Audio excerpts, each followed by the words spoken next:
upon one's face, there's no point in staying indoors or in a cave. Even if one stays indoors in a cave, in a shady place, continually complaining, perhaps even getting upset that the sun isn't kind of shining on one's face, it's just absurd. Rather, if one is to get up, to walk outside, then one can feel the warmth of the sun upon one's face, because the sun is impartial. It radiates equally on everything that is under it. So in just the same way, the kind of compassion and the activity of one's spiritual master then pervades all. But if one wants to receive it directly, then one needs to utilize the warmth of the supplication and the faith and devotion towards one's spiritual teacher, allowing then the blessing to kind of melt forth and come forth from then the snow mountain of the four kayas. One then can partake of the blessing of that snow.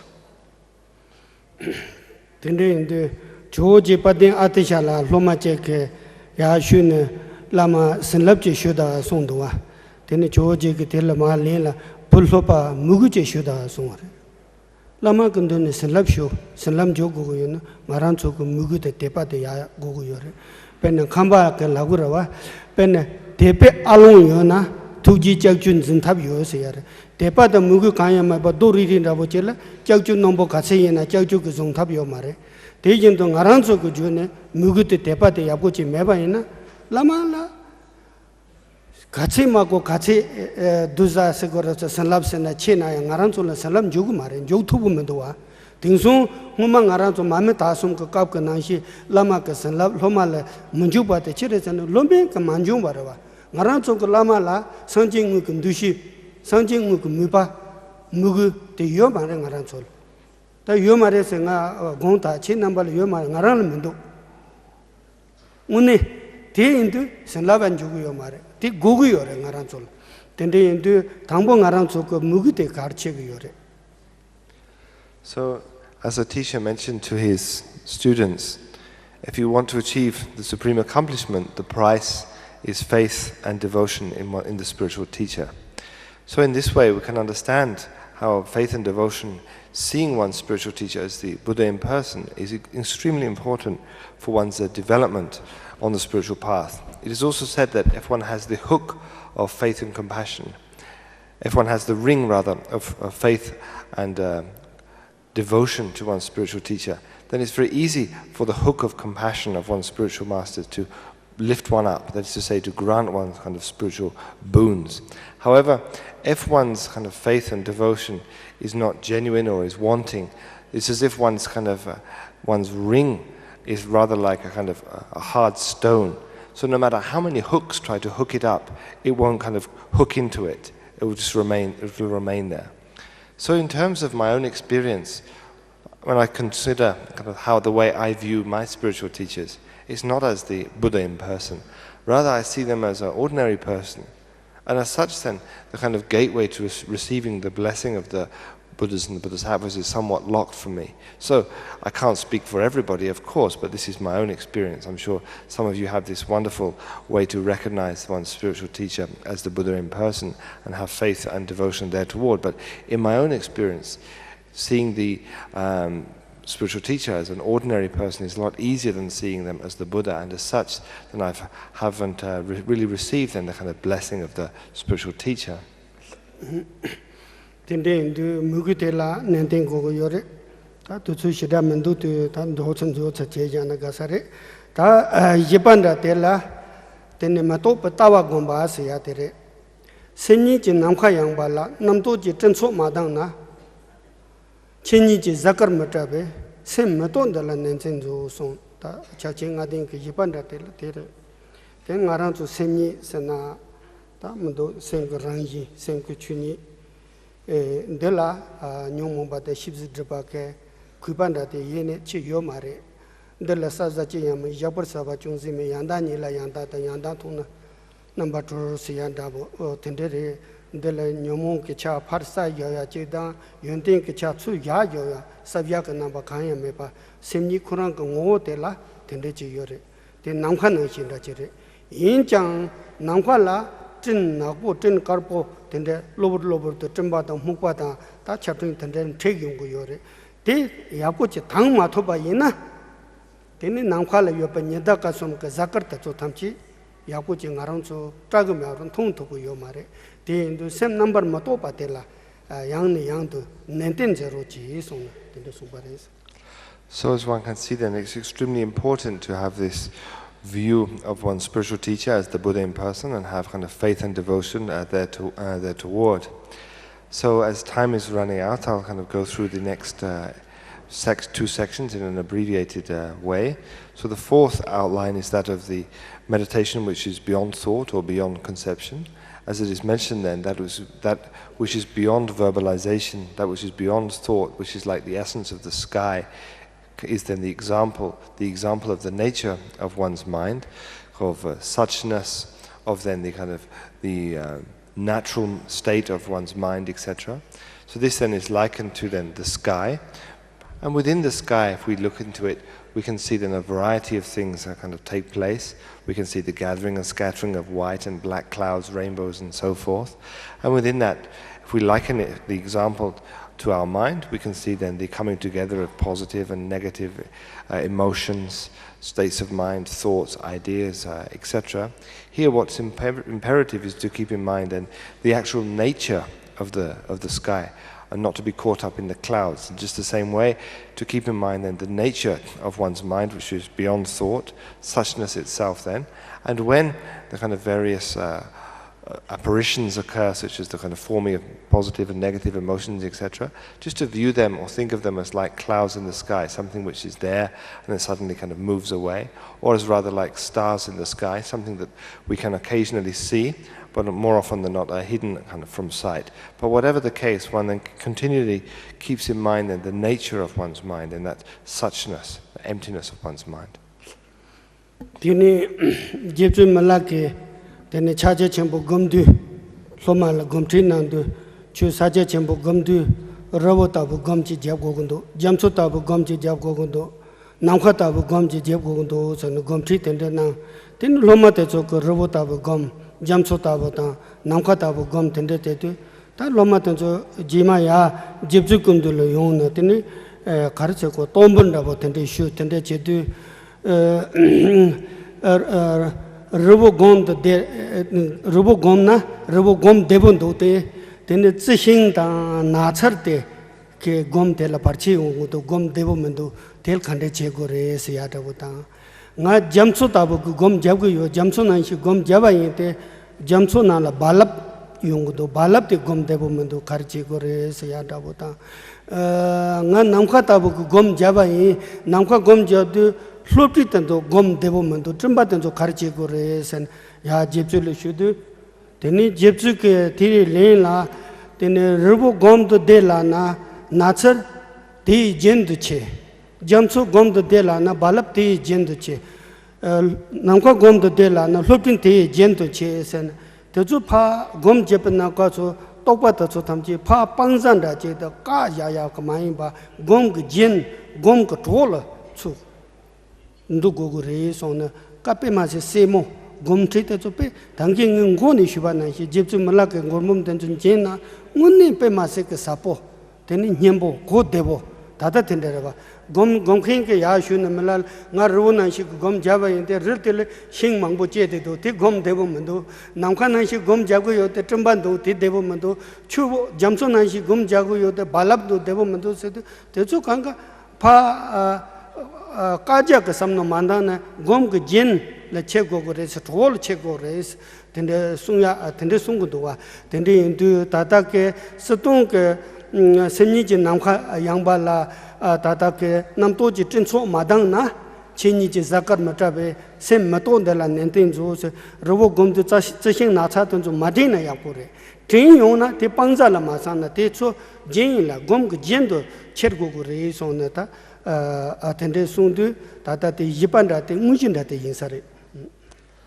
So, in terms of viewing the nature of one's mind or the suchness of one's mind, then there's a wonderful instruction found within the songs of Milarepa in how to deal with remaining within then that understanding. So, in the instruction that Milarepa passed on to his disciple, he mentioned 3 examples. he told his students then to meditate on the nature of the mind being like a mountain, being like the ocean, and also being like the sky. And then when his student went away and they tried to meditate on it, they found that they had some difficulty. So they went back and offered their understanding to Milarepa along with some qualms. They said, when I meditate on the nature, when I meditate on my mind as like a mountain, it's fine, but I get caught up in the bushes and the trees. When I meditate upon my mind as like the ocean, I get caught up in the waves. When I meditate on my mind as like being like the sky, I get caught up in the clouds. So here then Milarepa then mentioned that when you meditate on your mind, nature of your mind as being stable like a mountain, you shouldn't reject the trees and the flowers and the bushes, rather see them as the emanation of the mountain. When you meditate on the mind as being like the ocean, you shouldn't reject the waves, rather just see them as the play of the ocean. And when you meditate on your mind as being like the sky, one shouldn't kind of abandon or kind of try to do away with the clouds that form therein, rather just see them as the play of, or as the kind of emanation of the sky. So here, this is an extremely important instruction. What Milarepa is kind of telling us in very simple language is something incredibly profound, that when one is meditating on these kind of thoughtless kind of equipoise, within that, if thoughts occur, you just see them as the play of one's mind. Therefore, you don't have to reject them or kind of push them forcibly out of one's mind, thereby perhaps creating more discursive thoughts. Rather than one can just let them arise and then just let them kind of go back whence they came. So in terms of then the mountain, allowing then the kind of flowers and trees to occur and then dissolve back into the mountain, the waves from the ocean and the clouds from the sky. So this is something extremely easy to understand, which is at the same time something extremely profound. So when one utilizes, or when one practices then remaining within the thoughtless state, it's useful to reflect upon these type of analogies. Yang tata jibzu ke tata namthar gana tene geji japum banaya ke lata kap sena mendo taman chunong chung guzong sena lagure mala singtu ji kora lagure ti kortela tene jibzu mala reba tene saje chembu tengenje chu junji tengenje la nyambar yani yodu tarje na tene tengenje la chu yeng Tende Pachotadu Takwala Shinga Yomare, Zama Chaktoche Mato, Chi Yomare, the Chua Yomare, Tendeche to Jipso Gona, Tanga Hajang, then Jitin Lutong Trado, Tandrimondu, Shinji Tuala and Rogosare Gona, then Jipsu Chilola, Shin Tuala Peveres. Shin Tuala Peveres, Jipsu. Shin, wood. Ngoni koma songe ona so ta jipchu mala tene ta saje chimbu junji tingin jena chu junji tingin jena yo tingin jena chu dang de inde yama ta de thawala singa yo mare me tangya chua yo mare ta tende hajang tende ji ten lu tang tha cha ja ta digmen do singje thwala dogo sare sam sing thwala peres. So also when Milarepa was meditating on Mahamudra, his session lasted for a long time. And when he kind of when he arose from the meditative equipoise, then there was no kind of wood left in the fire and there was no water left in front of him. So at that point he had a great revulsion for remaining within kind of the world. So he then left and went into the forest. Then Tene Shing Zindu Rekin Lung Kidogore, Red Zungato to Shing Lung Kidogore, Tene Kun Pe Objinda Kain Sare, Tene Kure Rank to some con Natangapato, Metsitamsa Retula Gomjan Devai, Jitin Lumaton Bachu de Karchegore, Tai Shingana, Shinke, Regana, Rekers and Yinga Lutang Yarava. So then Milarepa went into the forest to find warmth and sustenance for his meditation, and the wind blew, and it kind of blew his kind of raggedy clothing here and there, and he thought to himself, as the kind of fragments of his cloth were being kind of carried away by the wind, that I've meditated for so long and yet still I haven't been able to give up kind of grasping onto comfort. So whether I have fire or not, it doesn't matter. Whether I have water or not, it doesn't matter. Even whether I have clothing or not, it doesn't matter. And so at that point, he kind of gave up or renounced everything and became the great hermit that we know. Teni yurungo pokado kaze rakwa kaze chuchin chisiya me de sigma langsan lunglan teni jipsu temenda che jarsongbare jar sebada chu jar sebada lunga shetsabare teni khure ke namza rechang karbu che yoba tangara chu kon teni phagi sing ke kala lungla tarjo dongwa na che lable che por de yor teni khong ke sembala chowa chhe me ba che ten phatamba ta lobda marpa te shin de ne jang ke ta ngaransuka di jenda je jene mugu dongyang shokchenbonda je jene lama tenjo gongor tene ngorji yoba ngortelpe masi nyembo yore une tende je tene lobra marpa singe kapo tene sami gami je ke kan chan puntuchi chul karche so te chamje dongyu chebo karre karcha so sene tene jeju kundundo lobra parma ku musu sambare bas. So when the wind kind of blew away the last of Milarepa's clothing, it said that he fell into a swoon and kind of fainted on the spot. And when he kind of awoke, he looked up at the kind of branches of the trees, and saw then the last of his kind of clothing just kind of swaying in the breeze. And at that point, he said he gave rise to this kind of great feeling of renunciation, and at the same time, a great feeling of kind of faith and devotion towards a kind of Mapa. And at that point, he kind of sang a song of lament that he couldn't be with Mapa. And he said at this point that his faith and devotion was so strong that within the sky in front of him, he actually saw his teacher riding on a white lion, who then kind of came towards him and said, "Why are you calling me with such a dreadful lament?"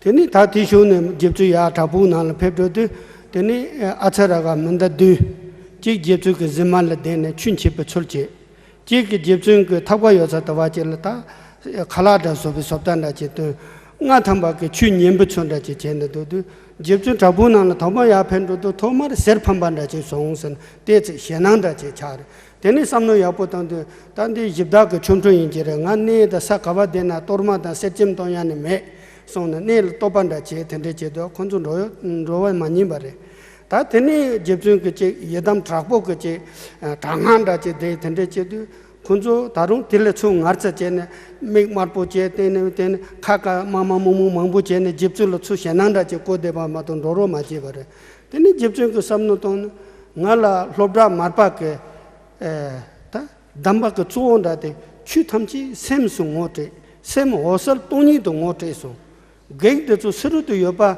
Yunham say, Dun Rona Chimaron Samba Senyam and those on Tartok Tawa, Saja Chimbu Tawa, Deng the Dembak Nang and Sang Rudu, then Acharaganzo Kenda Jam, Chek Tem, Nil Tem, the Karika Tem, Chipute and Tarloma, the Jun, then Manawa Jun, Yarsum Barawa.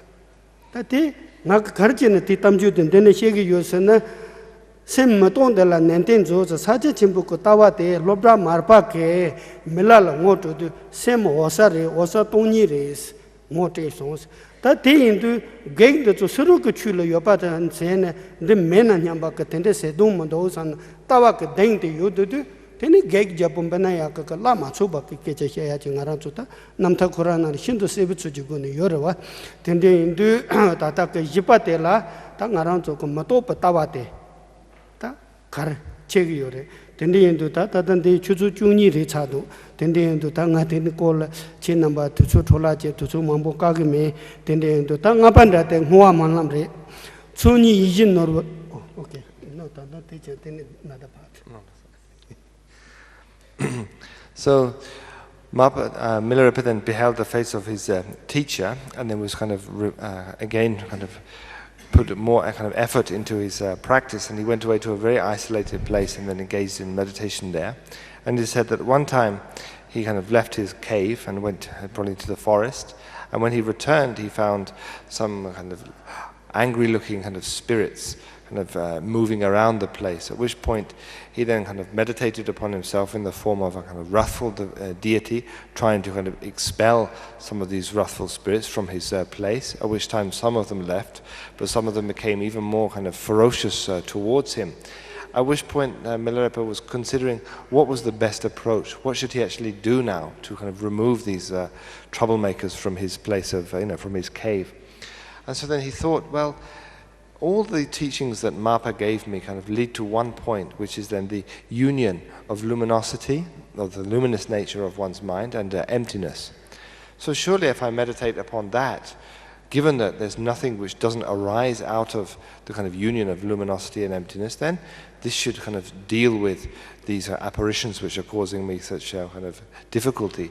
So at this point he meditated upon then the kind of union of emptiness and luminosity, and these ferocious apparitions then kind of dissolved one into another, ultimately then dissolving within then the kind of expanse of the union of luminosity and emptiness.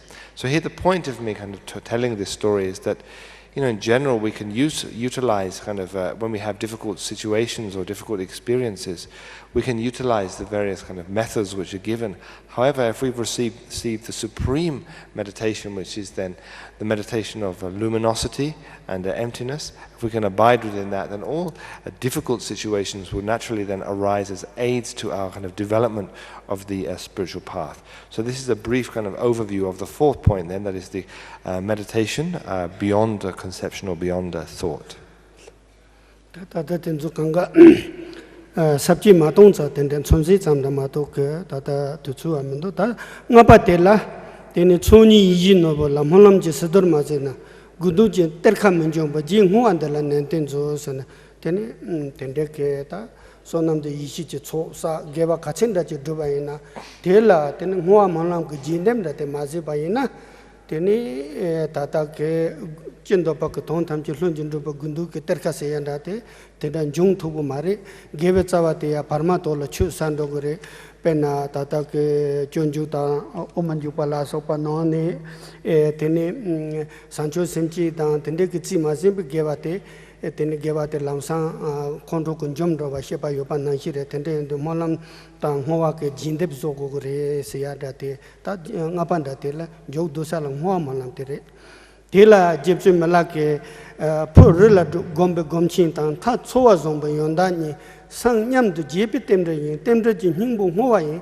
jing huwa dala nenten zo sumbare tepe chek nyambo yore ngarang chu lama tawa tamchi ta rila gom japsa na andra gombale dene chu chegi yo se nyamni chegi yo na sa andra tenla lan chowa zangi ta tende de kong jinda nambare jinda nambata ngarancho pe ngarang tangbon don sang je na kunzu hyula yan thenya ka samnon da te modon chowa zanghin te da chu dunghin ti inga sang nyam du ji pe temder yores temder ti hingbo te howa re ten howa de la nenten je go ndo se ne jipsu mala ka sombare tende du ti ngarancho tereng che tha domsan da bote ta howa molam ka sachala tereng ka topic se ga ta tereng ki shepa te la tene khigudu tuchuya ta chungni de kama chucha chire chado tende indu tabala yage tende indu de mowa teres. So this brings us then to the fifth outline, or the fifth topic or point of this fivefold instruction, which is that of dedication. So here it's imperative that whatever kind of merit one has accumulated, one dedicate this then to one's achievement of complete and perfect Buddhahood. If we read the Guide to the Bodhisattva's Way of Life by Shantideva, or the Introduction to the Middle Way by Chandakirti, we can see many examples of the reasons why dedication is important. It's important because if we kind of forget the dedication, it's as if we haven't kind of banked away our previously accrued kind of, positive actions. So if one gives rise to anger or hostility, etc., then, as is mentioned in the Guide to the Bodhisattva's Way of Life, in one instant, all the positive action which one has done or engaged in or sponsored can be lost. So here then, whatever activity one is doing, one should kind of bank the kind of merit of wisdom and merit, so as to be able to kind of enjoy its fruition later. As Milarepa has mentioned then, in terms of the relationship between then the benefactor and the recipient of that, then this kind of mutual dependence is extremely important for us monastics, that we know the kindness of the benefactors, for we live basically in rooms or in kind of cells or in monasteries, temples, etc., which were built by benefactors. So it's not as if the benefactor has to do that. Rather, it's a source of the benefactor's kind of merit, so that when the monastics, male and female, when they dedicate, then one should understand the mutual dependence between the benefactor and the recipient of that kindness. So here then, this mutual the heart of this kind of mutual dependence is then dedication, and in such light then, when one receives kind of benefit from others, one should immediately kind of dedicate that for the higher purpose, so that the mutual dependence between the one who is receiving benefit and the benefactor together then achieve then the state of complete and perfect Buddhahood. Tini cheche la soba tende mambu cheke geve tsawa te ngu yaba ina ta ngarang le meba chado sare san chek semnan da che lang ne tende chengi mambu yore tende indu ngwa meze mangwa ten perwan jo te chepa yin che ata boda ngwa kancho jena meze ma mang do gore pen do gore ma to nyung do mare tengen jo nangba sangji ba ki chechu tumo mai ban da che chek 제터 점수 채나 주택 달 점수 마세 봐도 되면서 대지 상초 용후 개발장 상초 마토 봐도 되면서 손 상제금 돌을 손 바래 점수 그날 주택 받지 사송 바에는 점수 때 마감 그 봐도 주택 감도고 말해 대진 중 은주 대령 그 개발 잡아대 심지 탐지 돈도 뭐 야바에는 은주 남친 조부 손제제 공포론 보지 마토 봐도 개발 잡아대 메인도고 말해 될 투치 고고 말해 맨 먼저와 맞은 팬도 그래 야진도고 요래 된데 대당 자세 첨부 쉐왈라게 존중나라 가데 진나 지수지 랑돈 선반레이치 가데 송나 집선시 연돈 선발라이치 서와 닌데 밀리테이션 나 가르사고라 나랑 사야라그만도 삼댕인데 레기 출로 독출라 독죠 출라 출로 독자래서 요래 단데 네 세자바이나 미젠달레 때야 라그만도 나랑 그 사기 맨 삼나테 줄로 야고 라이 추레서 그요. 다데 ndeda 라시야테 라테 탐친 쳔부 공부 톱제 그 추레서 난다. ndede 냐바 돈도 여달레 제제레서 난다. 돈다 텐데 인도 문주 개베 자바테 펜나 mikpa mepi tsuji guwa nung matoba mikjedi guwa nung naya gebe tsawa ten pendo guwa du tere nganzo mowa malang che kores. So it's imperative to dedicate then the kind of merit as is mentioned in the kind of Guide to the Bodhisattva's Way of Life and the introduction to the Middle Way. However, there can arise a qualm, which I've noticed in many foreigners, that is, well, if I dedicate the roots of my merit, then perhaps I won't receive anything in the future. If I'm continually dedicating everything for the benefit of others, what do I get out of it? So here, the kind of understanding should be known that through dedicating for the benefit of all others, one's kind of stash, if you will, of merit then increases ever more. So this is the kind of uncommon presentation which one finds within then the teaching of the Buddha. For example, in the sutras it says that if one puts a drop of water within the ocean, that drop of water will remain as long as the ocean remains. So in just the same way, even if one has a kind of drop of merit, if one puts this within then the ocean of the kind of merit which is has been, is being, and will be accomplished, then it will remain as long as that merit remains. So this is an extremely important practice, as Shantideva echoes in the Guide to the Bodhisattva's Way of Life, that through dedicating kind of whatever one has, then one will achieve then kind of like the kind of result thereof. So here, one should not kind of think in a miserly way, thinking that I don't have much to dedicate, perhaps I don't have elaborate offerings, etc. Here then one can utilize one's visualization, and when one can then utilize one's practice of just basically offering anything which one has, and then dedicating that to then one achieving of complete and perfect Buddhahood. So then in light of that, I would like to request that the kind of merit we've gathered through gathering together here, and also then the merit which we've gathered in the past, gathering at the moment, and will gain in the future, then we can gather this kind of together and as one kind of voice, so to speak, and dedicate it to the longevity of then the Drukpa Kagyu masters. And in particular then, we've kind of gathered here for a few hours, and I would like to kind of offer the merit which we've gathered then to the fulfillment of this Amitabha Mountains or this First Drukpa Council's kind of wishes, whatever the kind of wishes of this council are, then hopefully they'll all be fulfilled in accordance with the root and lineage master's intentions. So with this in mind, I would like to thank you from the bottom of my heart for listening to my couple of hours talk. Thank you.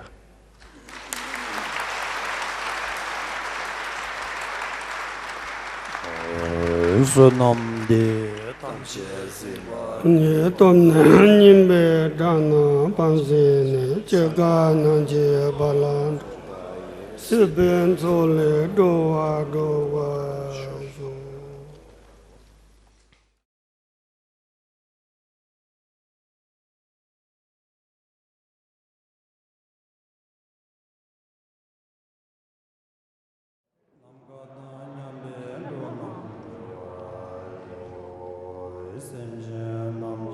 so.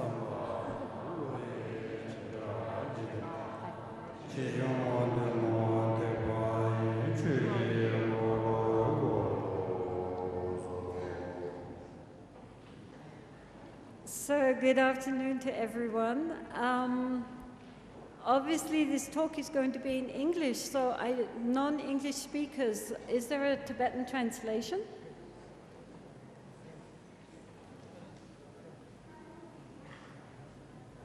Otherwise, you're going to sit here and say mantras. Anyway, the talk this afternoon is on Lojong, or mind training. And so I was asked to speak on this, and it says, according to that, awakening the mind. But in fact, I think they should have titled it Awakening the Heart. Of course, heart and mind in Buddhism are the same, but basically it's a way of training our heart. Now, so many of the talks which we have heard have dealt with various ways. The primary aim in Buddhism, as His Holiness and many Rinpoches have said, is how to overcome our self-obsession. The fact that we put me at the center of our universe. This sense of ego, this sense of I, which is around which everything else revolves. And so in Buddhism, there are many different approaches to realizing that this self-concern from the very beginning has never really existed. One can do it through intellectual analysis, through logic, dialectics, to become very subtly, intellectually conscious of the hollowness, the emptiness of both external phenomena and our own inner sense of I, of me, the ego. Are you monks understanding this? Maybe this is a waste of time for you to be here.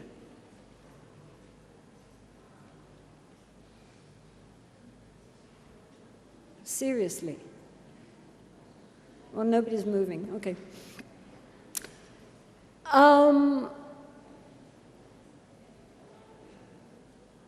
Another way to deal with this whole question of overcoming our sense of you know, the importance of me, of I, is of course through meditation,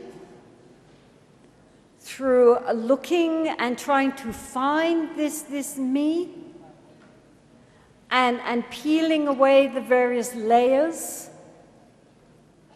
and realizing that the sense of I, which is so dependent on our thinking and our emotions, if we look at our thoughts and our emotions, they are like bubbles. They look very bright and colorful, but clink, and they're empty. So to use meditation as a way of really understanding our true nature, that we are not our thoughts and our feelings. Thoughts and feelings arise and disappear. There's nothing wrong, as Khenpo said this morning, nothing wrong with having thoughts and emotions. They are not the problem. The problem is that we identify with our thoughts and emotions.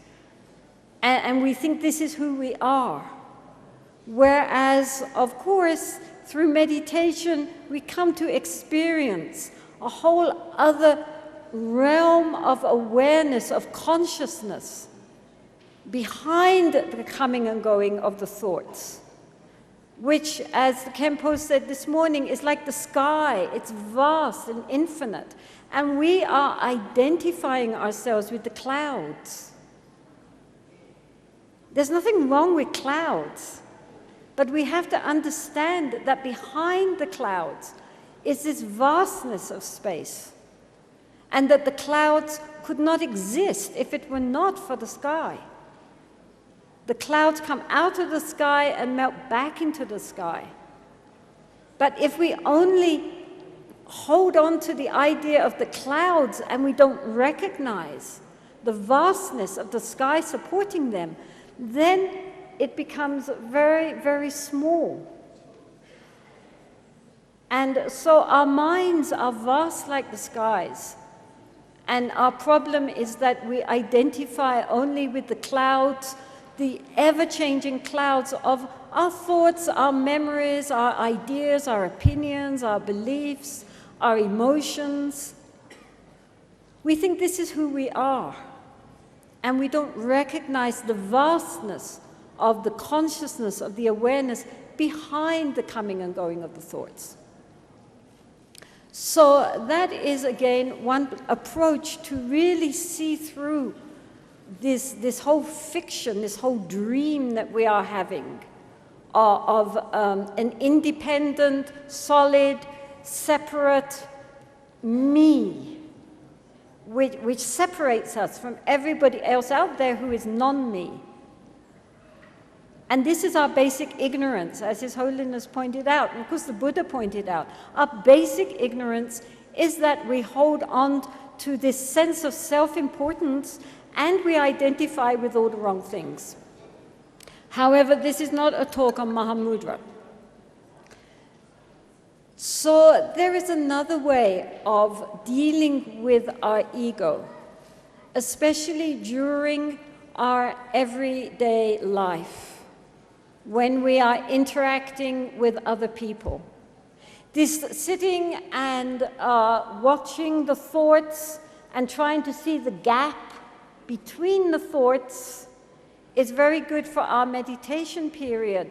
But during every day when we are interacting with other people, then there is also another approach which is very supportive. And this is the subject of the talk this afternoon on Lojong.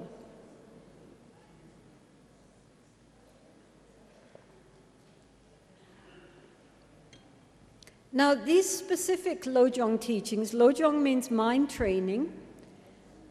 These specific teachings were popularized in Tibet during the 11th century by Palden Atisha, who was a great Bengali Pandit who came and lived in Tibet up until his death. And he had many great disciples and formed what was in those days called the Kadampa lineage. And among the descendants of Palden Atisha and the Kadampa lineage were many very great masters, one of whom was Langri Tangpa. And Langri Tangpa compiled these, what are called 8 verses on training the mind. And this is what we're going to do this afternoon, briefly. Now, we must remember that Gampopa, the great disciple, of course, of Milarepa, he himself was a Kadampa monk. And in fact, he was already a scholar. He was already a Khenpo. And had quite profound meditation before he met Milarepa. And so then from Milarepa, of course, he learned the 6 doctrines of Naropa and Mahamudra meditation. And then after practicing for many years in solitary retreat, when he came out to teach, finally, and to found monasteries, he combined the teachings of the Kadampa with the yogas and the meditation which he had learned from Milarepa. And this combination of Kadampa and the teachings of Naropa combined to make what today is the Kagyupa school. So therefore, we have a very close connection also with Palden Atisha. Usually people think that the Kadampas then evolved eventually in the 14th century through Je Tsongkhapa into the Gelugpa school. But in fact, the Kagyupas are also very, very closely connected through Gampopa with this Kadampa school. So I'm going to read to you the verses, these 8 verses, and then we will go through them. Somewhat briefly because we don't have infinite time. But I'm told I have to break at 3:30, so I'm not going to be like the lamas. I'm going to be very good and look at my watch. Okay.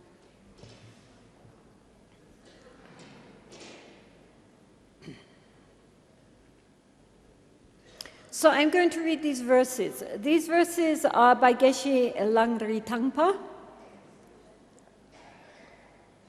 With the determination to accomplish the highest welfare of all sentient beings who surpass even a wish-granting jewel, I will learn to hold them supremely dear.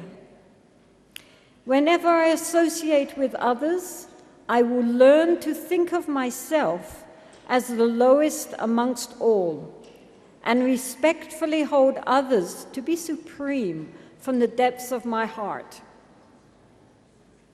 In all actions, I will learn to search into my mind, and as soon as disturbing emotions arises, endangering myself and others, I will firmly face and avert it. I will learn to cherish ill-natured beings and those oppressed by strong misdeeds and sufferings, as if I had found a precious treasure difficult to find. When others, out of jealousy, treat me badly with abuse, slander, and so on, I will learn to take all loss and offer the victory to them.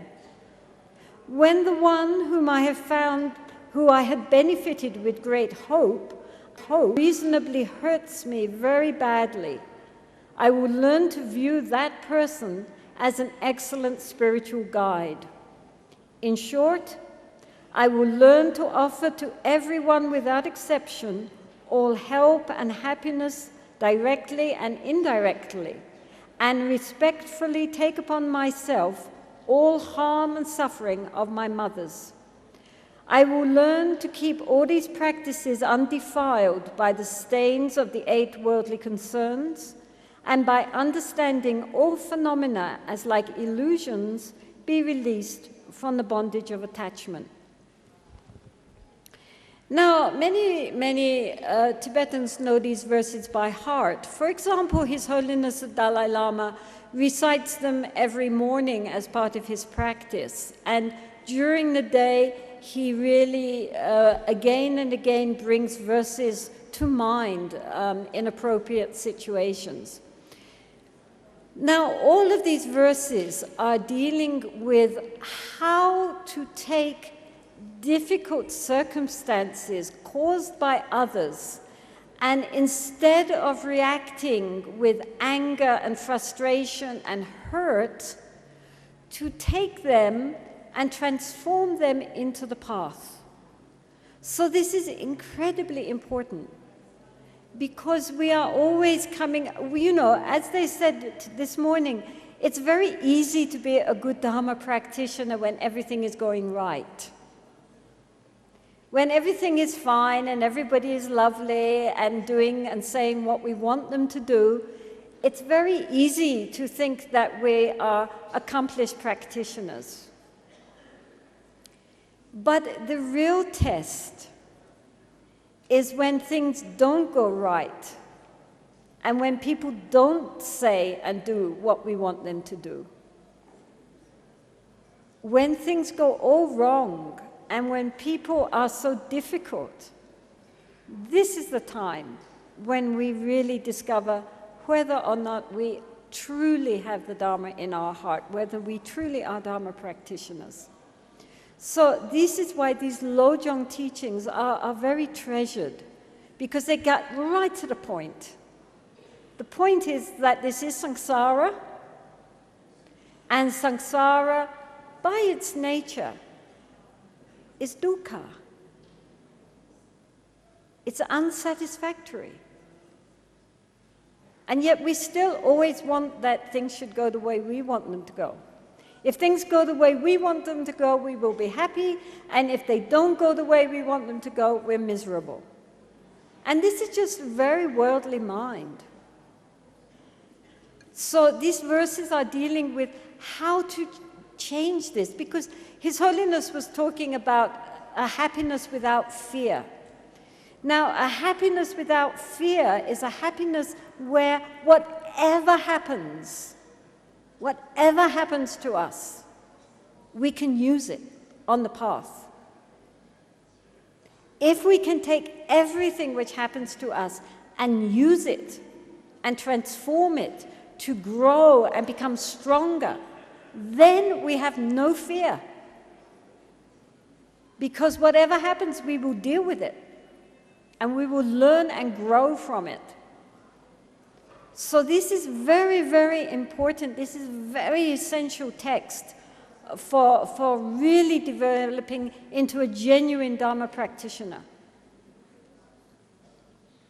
So therefore, verse number 1 says, with the determination to accomplish the highest welfare of all sentient beings who surpass even a wish-granting jewel, I will learn to hold them supremely dear. Now, why do sentient beings surpass even a wish-granting gem? A wish-granting gem is in Indian mythology. It's a jewel which, it's like a genie's lamp in the West. Whatever you wish for, you will get. But only in samsara. You can't wish for enlightenment. The jewel will not give us enlightenment. The jewel will give us wealth, it will give us health, it will give us a partner, it will give us a son or a daughter, whatever we want. But it cannot give us spiritual realizations. It just chains us within samsara, because as our wishes are fulfilled, we get more wishes. You know, the Buddha said that greed and desire is like salty water. The more we drink, the thirstier we get. And so if we had a jewel which gave us everything we wanted, we would just keep wanting more and more and more.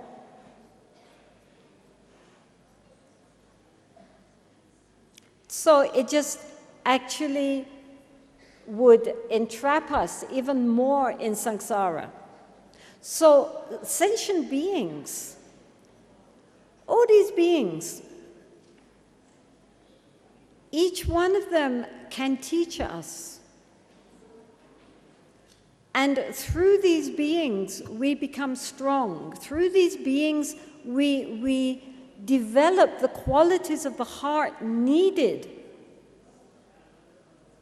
to become enlightened. And therefore, they are more precious than a wish-fulfilling jewel, because through sentient beings, we attain enlightenment. If we know how to bring all beings and all circumstances on the path, then everything that happens to us and everybody that we meet is our opportunity for liberation. In addition, as was said again and again, we cannot hope to be enlightened unless we develop bodhicitta. Bodhicitta is the sincere aspiration to gain enlightenment, to gain Buddhahood, in order to benefit other beings. So you can't develop bodhicitta if you have no other beings to develop it on. We need other beings. Other beings are not the obstacle. This is very important, because sometimes we think that if we have perfect circumstances, a perfect situation, surrounded by perfect Dharma practitioners who are all, mega bodhisattvas, that then I will be able to practice properly. And meantime, stuck with these other samsaric beings who are just messing up my practice endlessly. No wonder I'm not enlightened yet. But the thing is that these very beings are our means for enlightenment. Without them, as Shantideva said, people who create problems for us, people who create obstacles, these are our greatest spiritual friends. I mean, we will go through it, but it's obvious if you think about it.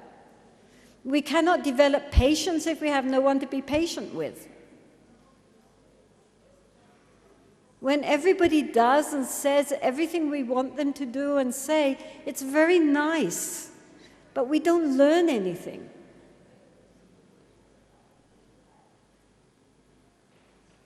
This is a very essential point. That everything that happens to us, if we have the right attitude,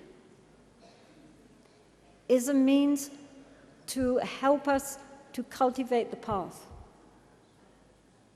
Instead of feeling sorry for ourselves, instead of endlessly being involved with me, and my suffering, and my sadness, and my feelings, and my ups and my downs, me,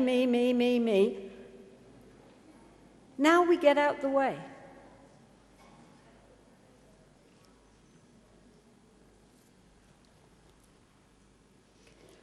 So, now the second verse is important, and I'm going to go into it somewhat.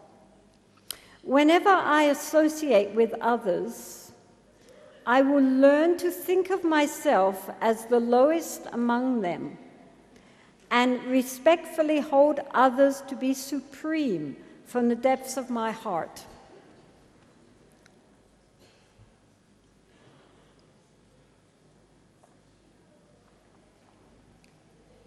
Now, I think this needs a bit of commentary. On the whole, usually Tibetans and Tibetan lamas, when they are teaching this verse, they teach it in a very literal manner. I think this is because Tibetans on the whole have a lot of self-esteem, and they have very hard skulls, so you can hit them very hard and they don't break. In fact, you have to hit them very hard, otherwise they don't feel it. So therefore, to say, okay, you have to think of yourself as the lowest, the very lowest, and everybody else is higher than me. Within a traditional society, this works. And I mean, you often find the very highest lamas are the most modest and humble. But for Western people, I think we have to be a bit careful, because nowadays, not just Westerners, but modern Asians also, they have more of a problem with their own self-image. On the one hand, we're so completely obsessed with ourselves, but at the same time, people are quite fragile.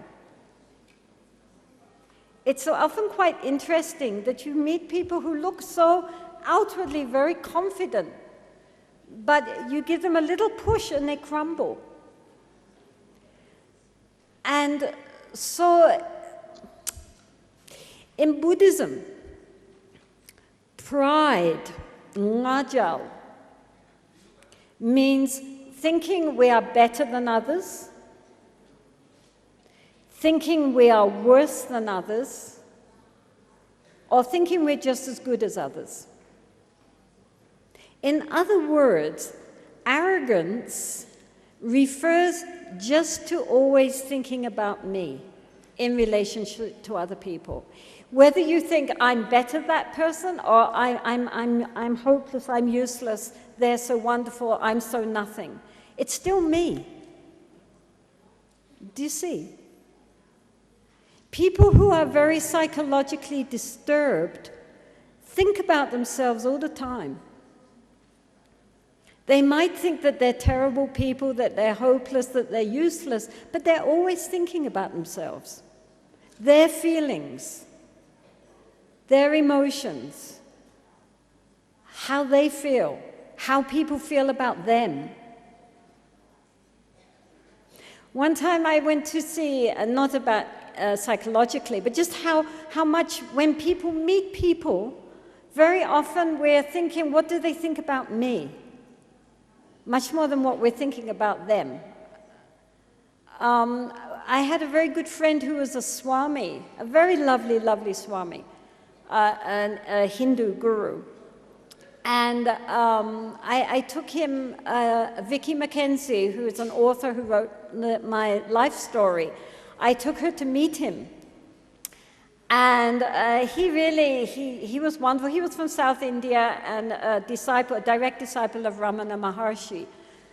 And he sang these beautiful devotional songs, and he was so nice to her, and she on her side was, talking to him, and they related very well. But when we left, her first question was, do you think he liked me?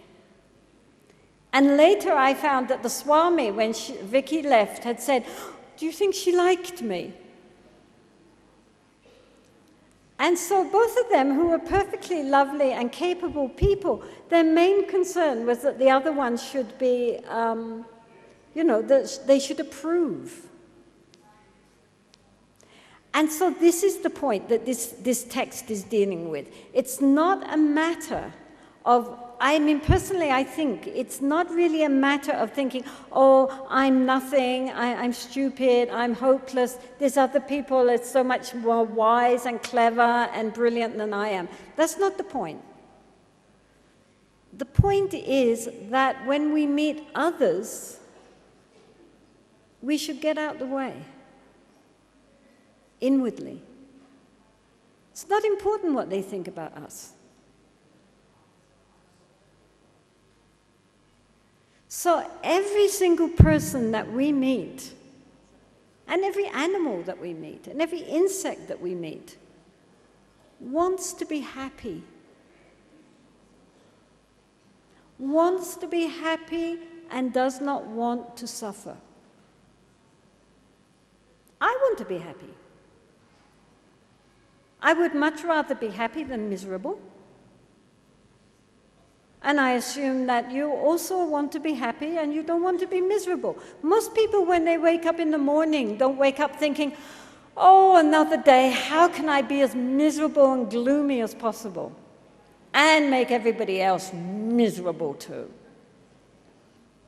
Some people might, but most people, they wake up, they would like to feel that this was going to be a good day. So everybody that we meet, every being we meet, in their heart wants to be happy. Sometimes we have very funny ideas of what is happiness, but basically people want not to hurt inside. They want to feel peaceful and at ease inside. And so therefore, every single person that we meet, we should recognize that. Our first thought should be, may you be happy. May you be free from suffering. And then if, when we meet people, we are concerned with their happiness, saying and doing what will bring them happiness, and not being concerned with how they treat us, then we have dropped that tight clinging to our own self-concern. Do you understand? Am I making sense? I mean, basically, this text is just about putting other people, making other people more important. Usually, we're the most important person. We are all starring in our own soap opera. We all have our own personal soap opera running, and we're the stars. So let's get out of that role. Make everybody else the star. You know, when His Holiness the Dalai Lama meets people, one of the things you notice is how when he is, whoever he is with, high, low, middle, whoever, in that moment, that person is the only person who exists for him. And I would say that His Holiness Gyalwa Drukpa is the same. When he meets people, he's completely with that person. That person is the most important person in the world at that moment, because that is the person who is there. And we can all do that. We can all train to recognize that, you know, the Buddha himself said, there's a story in the sutras. One time, this king and queen were out on the balcony looking out, and the king said, you know, on the whole, thinking about it, I think I love myself more than anyone else in the world. What do you think, my dear? To the queen. And of course, he expected his queen to say, oh, yes, Your Majesty, you're the most precious person in the world. But in fact, she said, yes, you're right. I think I'm the most precious person in the world, and I love myself most, which wasn't quite what the king expected. But anyway, they took this to the Buddha.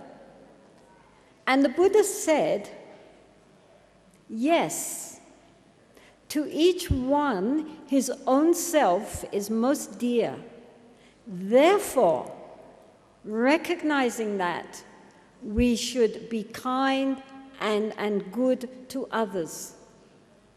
Because we recognize that just as we want to be happy and we take care of ourselves, everybody wants to be happy and is the most important person in their own story. And since there are so many of you and only one of me, clearly your importance is overwhelming compared with my own. Isn't it?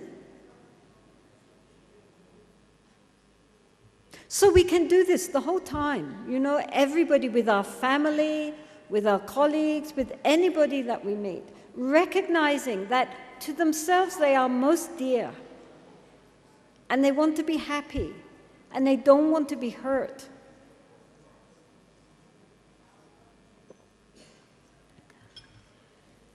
So this is what it's saying here. Whenever I associate with others, I will think of myself as the lowest. That just means I get out the way. I stop thinking about me. I'm thinking about them. They are important. The person in front of me at that moment is the most important person in the world, because that is the person in front of me. I am not important.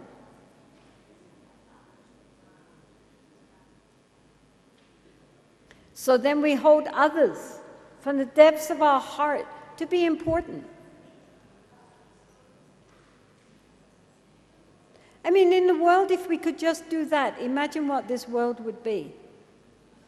It's because we don't do that, because we think I'm the most important person. Other people are not important, that we have so many problems. If we saw that others are important, I'm not so important, then things would change very much.